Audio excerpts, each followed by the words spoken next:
It's going on all around us. Now listen, this isn't what I'm going to preach on solely, but I want you to understand this.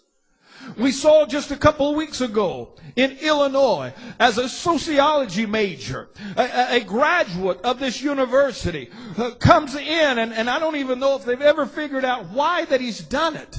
But a sociology major, someone that everyone said was a good guy, exhibited none of the symptoms, exhibited none of the things.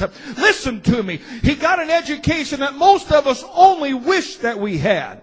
He was a graduate, but he comes back to the very university where he receives his degree, and he shoots 21 people and ends up killing 6, including himself. And they're scratching their heads and they don't know why. But one of the things that we find is that he was on a medication. He was on medication for mental wellness. He was on medication for some type of mental disturbance. But he had stopped taking the medication. Listen to me.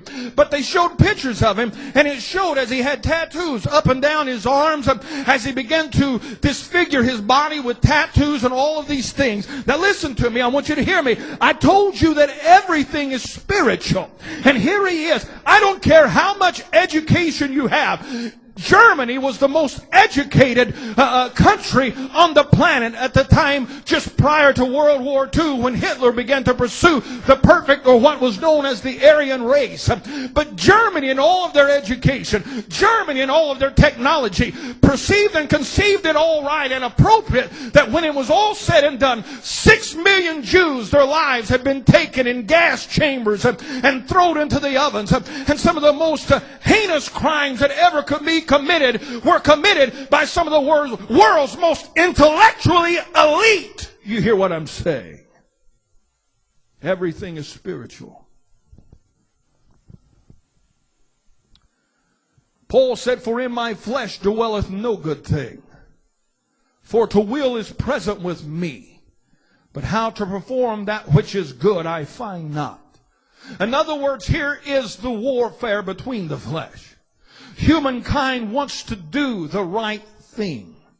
There are people this morning that are on a drug-induced high that really meant yesterday at this time not to be in that shape this morning. There are people right now that squeamishly and embarrassingly saying goodbyes to someone that's not their partner because they end up spending a night of illicit, adulterous relationship, and now they're regretting and they're hating. They're driving, even right now as I'm preaching, there are some that's driving home dreading to look at the face of their spouse, trying to determine what can they say, what lie can they present to them, because they do not want them to know what's going on, because they're ashamed of what they do. They hate what they do. They don't want to do it, but no matter how much they will themselves not to, they find themselves repetitively doing the same thing over and over and over and over.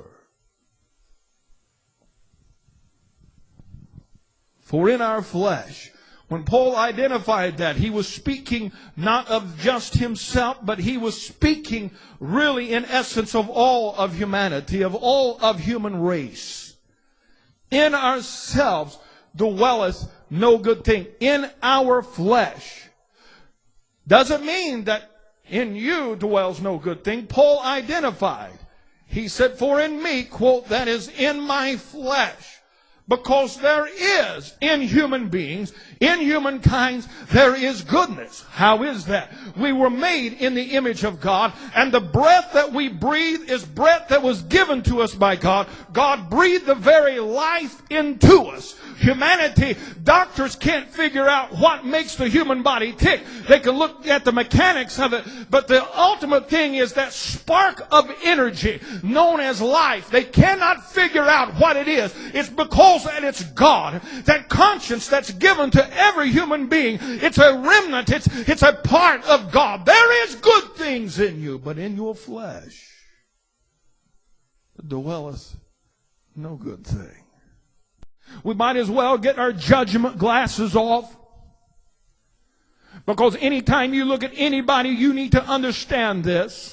How many times have you ever said, quote, "I will never do that," end of quote, and before you go too long, all of a sudden you find yourself, without even realizing it, suddenly it comes back to you and you hear it ring right in your ears. It's just like a video clip as it rewinds, and all of a sudden you remember you saying, I would never do that. I would never say that. Why? I believe that God allows things like that to happen to show us of our incredible dependence upon our incredible need of Him. But by the grace of God, there go I. There are circumstances, had it not been for the prayers of my moms and dad, had it not been the prayers of people around me, had it not been the upbringing that had listened to me, I can tell you that in me is enough volatile violence, if you will, that I could easily see how that I could, in the right situation, cut a man's throat and be in prison right now. I'm telling you, I know. I want to tell you that, and listen, what I'm saying, you can go, oh man, what a terrible man you are. But I want to tell you, you're just as bad as I am. It's time that we begin to confess our faults. The Bible said to confess your faults. You want to know why? When you confess your needs, when you confess your weaknesses, then it establishes and it sets Him up on the pedestal. I had a man that tell me, preacher, I won't put you on a pedestal. I said, you don't know me very well, because if you just knew me, you could never get me there, because I will wiggle out from under it. I'll climb down as quick as I realize that you put me there, because my whole objective is, don't look at me, I'm not your Savior. I want to be an example, but my life, I want to constantly be pointing to Jesus Christ and Him alone. For in my flesh dwelleth no good thing.